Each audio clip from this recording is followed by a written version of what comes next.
بچپن سے ہم جو دیکھ رہے ہیں کہ پاکستان تو نازک صورتحال سے ہی گزری جا رہا ہے. ہم نے اس ملک کے ساتھ ظلم کر دیا ہے اور ہم نے اس ملک کے عوام کے ساتھ ظلم کر دیا ہے. تو یہ پاکستان کے عوام پتہ نہیں یہ کب تک ظلم برداشت کریں گے, یہ بھی ذرا سوچ لیں. آپ کے خیال میں what is the real problem here? Is it a democracy? Is it the people who are running this democracy? Or is it this sort of a democracy is not going to work? We need to come up with a new model. اور یا اس پوری کو we need to tweak it on a very broader level. آپ کوئی تلوار اٹھا کے نہیں بنایا آپ نے ملک, آپ نے کہ جنگ لڑ کے نہیں بنایا, آپ نے ریفرینڈم جیت کے بنایا, ووٹ مانگے لوگوں سے, ووٹ کی بنیاد کے اوپر پاکستان بنا.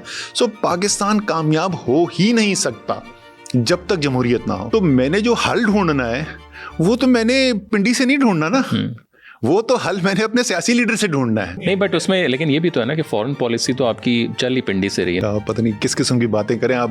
یہ اس بندے کو کہہ رہے ہیں جس کے اوپر 15 دہشت گردی کے پرچے کٹے ہوئے ہیں, جو ضمانتوں کے لیے کوٹوں کے دھکے کھا رہا ہے. یہ تو پھر ڈیموکریسی ہے نا, یہ اسی ڈیموکریسی کو, یہ ڈیموکریسی نہیں ہے. پاکستان کی پوری تاریخ اٹھا کے دیکھیں تو مجموعی طور کے اوپر سب سے زیادہ اختیار جو ہے وہ اسٹیبلشمنٹ کرا ہے, براہ راست کو 30 سال سے زیادہ ملک کو چلایا ہوا ہے. تو اگر ہم کہہ رہے ہیں کہ اتنے سالوں کی پرفارمنس ٹھیک نہیں رہی ہے اور ملک کے حالات خراب نہیں ہے, تو ایک بہت بڑا حصہ, سب سے بڑا حصہ تو پھر ادھر جائے گا. لیکن سیاستدان بھی اس سے بڑی ذمہ نہیں ہے. رانا ثناء اللہ نے ایک سٹیٹمنٹ دی تھی, بڑی لان تان کی گئی اس سٹیٹمنٹ کی, لیکن مجھے بتاؤ وہ غلط کہہ رہا تھا کیا. اس نے یاد ہے نا سٹیٹمنٹ جو دیا تھا کہ اب ہماری سیاسی مخالفت نہیں ہے, اب دشمنی ہے, یا یہ رہیں گے یا ہم رہیں گے. What do you think like where Pakistan is lacking overall جو economic plan ہے, یا overall سب سے زیادہ تو like strategy جو ہے. یار اگر آپ 6 سال کے اندر 10 پرائم منسٹر بن جائیں گے تو کیا وہ امپلیمنٹیشن کی کنسسٹنسی ہوگی. جو حکومت آتی ہے نئی, اس کا پہلا آرڈر بزنس یہ ہوتا ہے کہ IMF کا معاہدہ دوبارہ کرو. وہ کرنا ہے ضروری, لیکن IMF کا معاہدہ کا مقصد, IMF کا مقصد یہ ہے ہی نہیں کہ ملک کو ترقی کی اشارہ پر ڈالا جائے. IMF کا کام نہیں ہے کہ آپ کے بچوں کو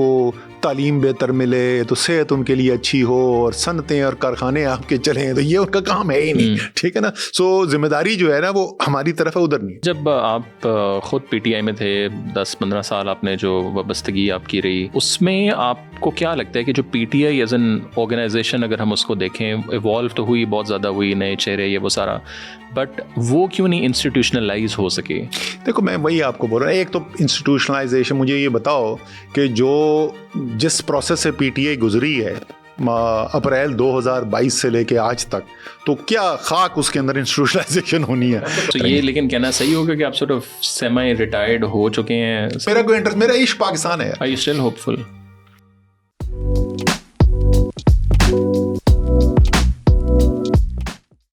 Hi everyone, welcome to another episode. آج ہمارے ساتھ farmer finance minister Asad Umar موجود ہیں. ریسنٹلی ان کے 3 پارٹ ایک آرٹیکل سیریز پبلش ہوئی, جس میں دا ہول آرگیومنٹ واز کہ پاکستان کو اس ٹائم کیا کرنا چاہیے. سو وی تھاٹ ٹو انوائٹ ہم and see what actually Pakistan should do. السلام علیکم صاحب, thank you so much for joining again. آپ نے ایک 3 پارٹ آرٹیکل ایک لکھا, کافی لوگوں نے پڑھا, میرے ساتھ بھی کچھ لوگوں نے شیئر کیا. I thought just to sort of invite you. I want to read تھوڑا سا شروع آپ نے اس کو کیا کہ let's face it, there is something serious wrong with the way this country has been run for decades now. Consequently, the world has passed us by as we watched from the time when Pakistan was not just the best performing economy in South Asia, but also a star in the developing world. I think یہ وہی والی بات ہے, ایک side پہ آپ یہ کہہ رہے ہیں, بٹ دوسری سائڈ پہ ہمیں بچپن سے ہم جو دیکھ رہے ہیں کہ پاکستان تو نازک صورتحال سے ہی گزری جا رہا ہے. تو یہ کون سا دور تھا؟ کیونکہ آپ صحیح کہہ رہے ہیں, کیونکہ جو پاکستان کا زیادہ نازک دور شروع ہوا وہ جب آپ کا بچپن تھا.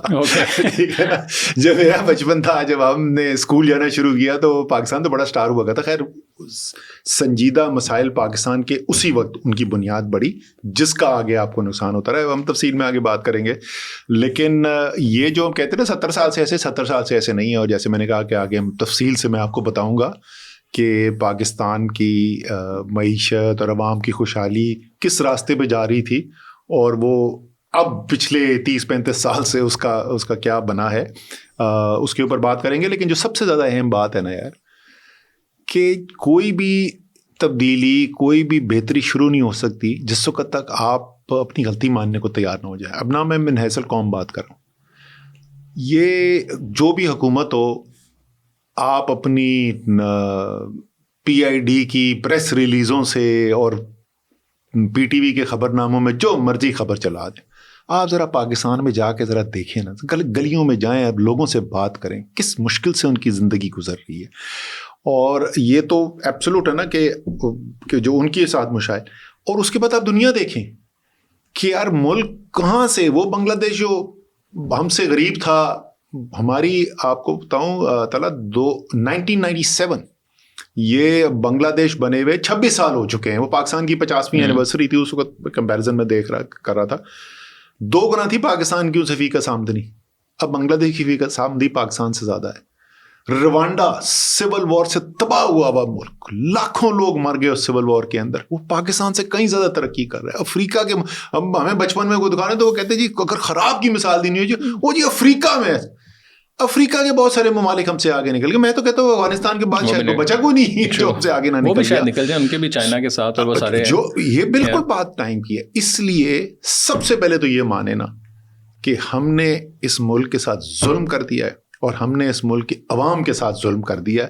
پھر ادھر سے حل کی طرف اور تشخیص کی طرف نکلتے ہیں, لیکن سب سے پہلے اس چیز کے اوپر کوئی ابہام نہیں ہونا چاہیے. بٹ ڈو یو تھنک کوئی بھی فریق, بے شک وہ اسٹیبلشمنٹ ہو, پولیٹیکل پارٹیز ہوں, جوڈیشری ہو, کوئی راضی ہے اس بلیم کو لینے کے لیے؟ یا سب سے پہلا کام تو نیا کرنے کے لیے آپ کو you need to sit and like first to understand and acknowledge کرنا. پہلا تو یہ پوائنٹ ہے نا کہ ہم یہ مان جائیں کہ یہ جیسا چلتا رہا ہے اس نے تباہی مچا دی ہے, جو اور بھی لوگوں کی زندگی پہلی وہ جو کم سے کم جو بھی حکومت میں اس وقت وہ نہیں مانتا. ٹھیک, اس کے بعد یہ آتا ہے سوال کہ ذمہ دار اس کا کون ہے.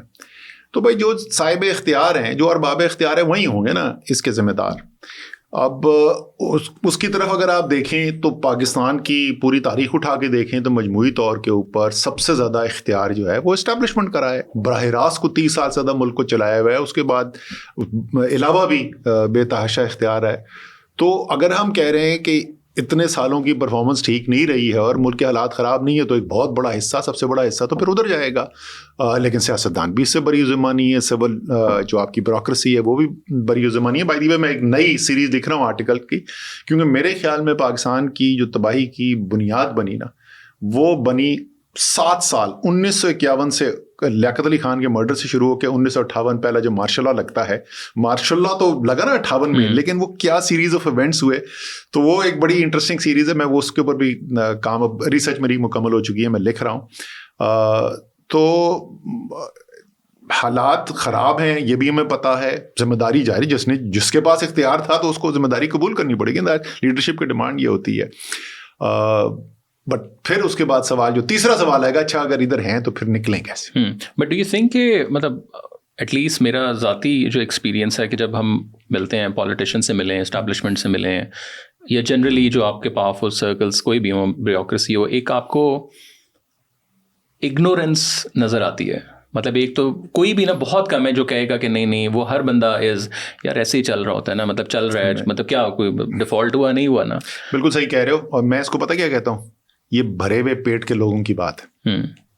یہ جن سے آپ بات کر رہے ہیں یہ سب لوگ ہیں جنہوں نے ذاتی انفرادی طور پر, خاندانی طور پہ بڑی بہتری دیکھی ہے, بہت خوشحالی دیکھی ہے.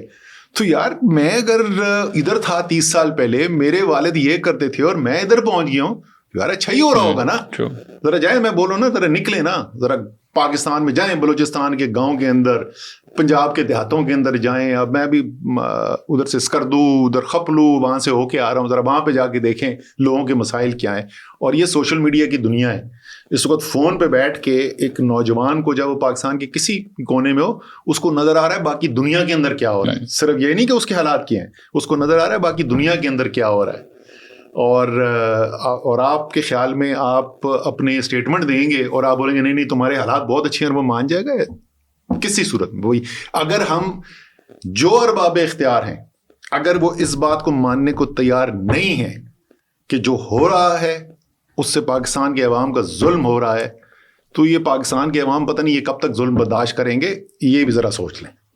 آپ نے جو اپنے آرٹیکل کے اندر آرگیومنٹ بلڈ کیا وہ ڈیموکریسی کا، موٹی جو اس میں بات ہے وہ یہ کہ یار کوئی بھی سسٹم جو ہے وہ نہیں چل پا رہا ہے، اور اگر ہم اس طرح ہی چلیں گے تو اسی طرح چلتے رہیں گے، اور we need to come up with a new system. اب اس کے اوپر بہت سے لوگ بات کر رہے ہیں، مفتاح صاحب کا پورا گروپ ہے وہ بہت زیادہ بات کر رہا ہے، آپ نے اس سے بہت بات کی ہے، بہت سے لوگ جو اور ابھی پولیٹیکل مین اسٹریم سے نکلے ہیں ان لوگوں نے بہت بات کی. آپ کے خیال میں again if you go on a macro level what is the real problem here? Is it a democracy? Is it the people who are running this democracy? Or is it this sort of a democracy is not going to work? We need to come up with a new model. Or yeah, is puri ko we need to tweak it on a very broader level? اچھا، جو مسئلہ ہے نا، ہم اس model کی تفصیل میں نہیں جائیں گے، ٹھیک ہے، ہم بنیاد جو ہے، جو فنڈامنٹلز ہے، اس کی بات کرتے ہیں. کوئی دنیا میں ایک بھی مثال نہیں ہے کہ کسی ملک نے ترقی کی ہو جس کا ایک ویل ڈیفائنڈ سسٹینیبل طرز حکمرانی نہ ہو. جمہوریت ضروری نہیں ہے، میں دنیا کی بات کر رہا ہوں. ابھی کئی ملک ہیں ایسے جہاں پہ بادشاہتیں قبول ہیں اور وہ کامیابی سے چل رہی ہیں. سب کو پتا ہے کہ بادشاہ اللہ تعالیٰ کی طرف جب جائے گا تو اگلے دن کس نے بننا ہے. نظام ہے نا، ایک نظام کے تحت چل رہا ہے. چائنا دنیا کی سب سے زیادہ تیزی سے ترقی کرتا ہوا ملک پچھلے 30 سال سے. دنیا کی تاریخ میں جتنے غربت سے لوگ نکالے گئے ہیں چائنا سے زیادہ کسی نے نہیں کیا یہ جو پچھلے 30 سال میں چائنا نے کیا ہے. تو آپ لوگوں کی آرگیومنٹ ہوگی بھائی وہاں پہ تو جمہوریت نہیں ہے، لیکن چائنا کمیونسٹ پارٹی چلاتی ہے، 1.20 کروڑ ممبر ہے، دنیا کی سب سے بڑی پولیٹیکل پارٹی ہے، گلی محلے کے لیول کے اوپر ان کا ریپرزینٹیو موجود ہے. سکسیشن کا پورا نظام بنا ہوا ہے، کنٹینیوٹی ہے. کمیونسٹ پارٹی کو پتا ہے کہ 30 سال بعد بھی کمیونسٹ پارٹی نے حکومت کرنی ہے، تو وہ جو پالیسی بناتی ہے تو وہ 30 سال آگے دیکھ کے بناتی ہے. نظام چل رہا ہے. یہ کیسا سسٹم ہوتا ہے جہاں آپ کو یہی نہیں پتا کہ جو چلا رہا ہے یہ 2 مہینے بعد ہوگا یا نہیں ہوگا، اختیار ہے کس کے پاس یہی نہیں پتا چل رہا. کوئی دنیا میں ایک مجھے مثال بتا دیں کہ ایسی کوئی مثال ہو اس قسم کی جس طرح کامیابی ہوئی ہو. ٹھیک ہے جی، یہ تو اوور آل ہوگی کہ کوئی سسٹم ہو، کوئی نظام ہو جس کے تحت جو ہے ترقی حاصل ہو سکتی ہے. اب نظام پاکستان کے لیے کون سا ہونا چاہیے؟ جو پاکستان جیسے ممالک ہیں جہاں ایک سے زیادہ زبان بولنے والے لوگ موجود ہیں، ایک سے زیادہ علاقائی ایک تشخص رکھنے والا ملک ہے، ملٹی ایتھنک سوسائٹی ہے، اس میں جمہوریت کے علاوہ ابھی تک کسی نے ماڈل ڈیولپ نہیں کیا کہ وہ کس طریقے سے ایک ساتھ مل کر زندگی گزارنے کو تیار ہوں. کہیں پہ ٹرائبس کی بنیاد پہ، قبیلوں کی بنیاد کے اوپر جو ملک الگ الگ بن گئے، بادشاہتیں چل رہی ہیں. جمہوریت نہیں ہے، بادشاہت ہے، لیکن ایک ہی قبیلہ ہے، قبیلے کا سردار ہے وہ جو چلاتا ہے. افیکٹولی وہ جو ملک ہے وہ ایک قبیلہ ہے اور قبیلے کا سردار یہ جو سب سے بڑا قبیلہ ہے اس کا سردار اس کو چلا رہا ہے.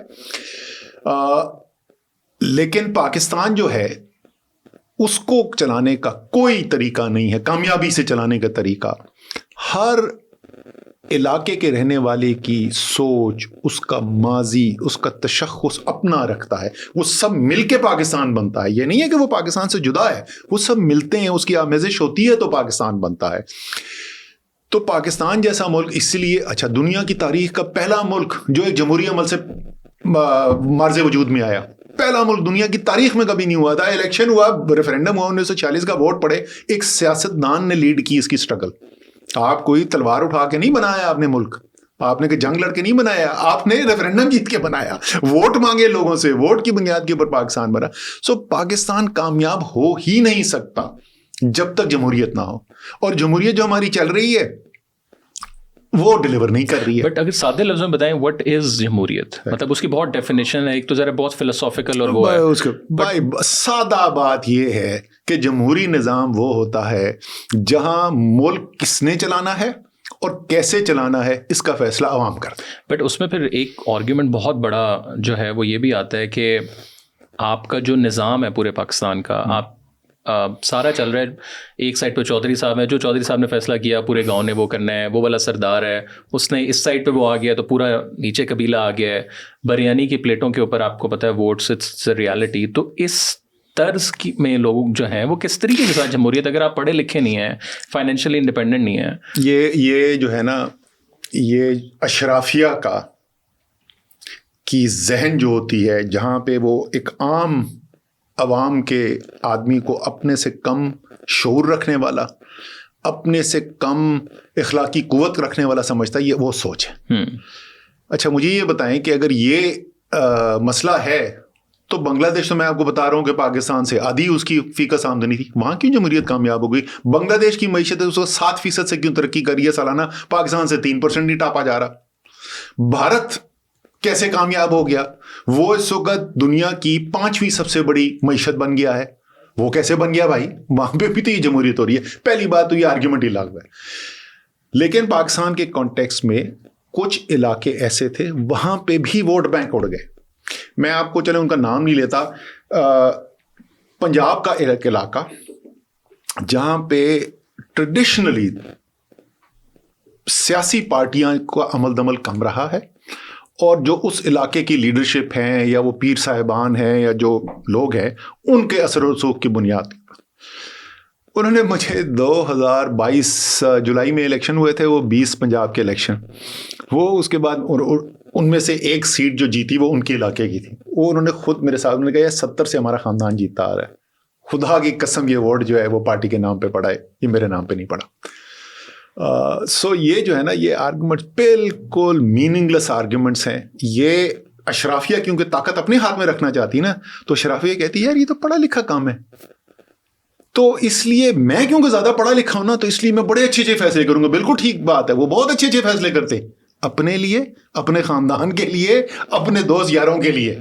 25 کروڑ کا جو حشر انہوں نے کیا ہوا ہے اچھے فیصلے کر کے، وہ سب کو نظر آ رہا ہے. لیکن وہ آئیڈیل کیس میں تو آف کورس آپ جو کہہ رہے ہیں وہ بالکل صحیح ہے، بٹ ہم ظاہر ہے اس کو ویسٹ سے لیتے ہیں، ڈیموکریسی جی وہاں چل رہی ہے. اب ایز این ایگزامپل یو کے میں جو میسز ہیں اور پاکستان کے میسز ہیں، بھائی میں آپ کو یو کے کی تو ایگزامپل ہی نہیں دے رہا میرے بھائی، میں تو آپ کو بنگلہ دیش جو آپ کا حصہ آتا تھا، پاکستان تھا، مشرقی پاکستان تھا، یاد ہے، میں تو اس کی ایگزامپل دے رہا ہوں. میں تو بھارت کی ایگزامپل دے رہا ہوں، جو ہم ایک ساتھ رہے میں، صدیوں ساتھ رہے میں تو ان کی ایگزامپل دے رہا ہوں. کیا اپنی بھارت میں 1947 میں جو لٹریسی ریشو تھا وہ سے آدھا نہیں تھا جتنا آج پاکستان میں. وہ اس وقت وہاں پہ جمہوریت کامیاب ہوگی، ہمارے یہاں نہیں ہو سکتی. یہ سب میننگ لیس کمزوریاں ہیں. اب یہ صرف آرگیومنٹ ہو رہی ہے کیا جمہوریت صحیح، کیا پاکستان کے لیے راستہ جمہوریت ہے؟ وہ میں نے آپ کو بتا دیا کیوں میرے خیال میں جمہوریت کے علاوہ کوئی راستہ نہیں ہے. دوسری بات یہ ہے کہ اس جمہوریت کو کیسے چلانا ہے. کیا ابھی جو جمہوریت چل رہی ہے یہ ٹھیک ہے؟ میرے خیال میں نہیں ہے، میرے خیال میں نہیں رزلٹ، اس میں بہت بہتری کی ضرورت ہے. اس پہ بحث کی جا سکتی ہے کہ اس نظام کے اندر، اس جمہوری نظام میں بہتری کیسے لائی جائے. اور پچھلے اگر آپ 6-7 دہائیاں پاکستان کی دیکھیں، اس میں ظاہر ڈکٹیٹرشپ اور ڈیموکریسی تو ہے، بیچ میں تھوڑا سا ٹیکنوکریٹک جو گورنمنٹس آئیں، اسپیشلی لیٹس سے مشرف والا دور آپ دیکھ لیں. اب ایک آرگیومنٹ ہے، ظاہر ہم لوگ بہت چھوٹے تھے بٹ جو سننے میں آتا ہے کہ جی پاکستان جو تھا وہ بیسٹ دور میں جا رہا تھا، لوگ بھی آ رہے تھے، یہ وہ سارا. So what do you think about that sort of a model کہ جس میں like you bring people like you جو کارپوریٹ سے ہیں، finest of the finest brains ہیں، اور وہ آ کے لائک فکس کر رہے ہیں چیزوں کو. اچھا پتہ نہیں کس قسم کی باتیں کریں آپ. یہ اس بندے کو کہہ رہے ہیں جس کے اوپر 15 دہشت گردی کے پرچے کٹے ہوئے ہیں، جو ضمانتوں کے لیے کوٹوں کے دھکے کھا رہا ہے. یہ تو پھر ڈیموکریسی ہے نا، یہ اسی ڈیموکریسی کو، یہ ڈیموکریسی نہیں ہے. چلو ڈائیورٹ کر جائیں گے، ہم ڈائیورٹ کر جائیں گے. دیکھو پاکستان کو 2 میں مختلف ادوار میں بریک کرتا ہوں. ایک ہے، چلو 3 کر دیتے ہیں. 47 سے 58 لے لیں آپ، انسرٹنٹی ہے. اور وہ جیسے میں نے کہ میں آرٹیکل لکھ رہا ہوں اس کے اوپر میں کروں گا، وہ خود بخود نہیں ہوئی، انٹرفیئر کیا گیا جمہوریت کے اندر. باہر سے سول بیوروکریسی نے، پہلے فوج نے سپورٹ کیا، سول بیوروکریسی آگے تھی، اس کے بعد فوج سامنے آ گئی، پیچھے جوڈیشری کی سپورٹ تھی، تہس نہس کر کے رکھ دیا جمہوریت کو. انسرٹنٹی کریٹ کی جہاں کوئی میں مثلاً آپ کو ایگزامپل دیتا ہوں. 1947 سے 1954 کے درمیان پاکستان میں صرف ایک پرائم منسٹر چینج ہوا تھا، صرف ایک پرائم منسٹر. وہ کیوں چینج ہوا تھا؟ کیونکہ اس کو قتل کر دیا گیا تھا، لیاقت علی خان کو. یہ تھی کنٹینیوٹی سیاست دانوں کی جسے چل رہی تھی. جس وقت گورنر جنرل صاحب نے انٹروین کیا اور انہوں نے برخاست کیا خواجہ ناظم الدین کو ایز پرائم منسٹر، تو اگلے 4 سال میں 5 پرائم منسٹر آ گئے. سو جو انسرٹنٹی تھی، باٹم لائن یہ ہے کہ انسرٹنٹی تھی، تو آپ کی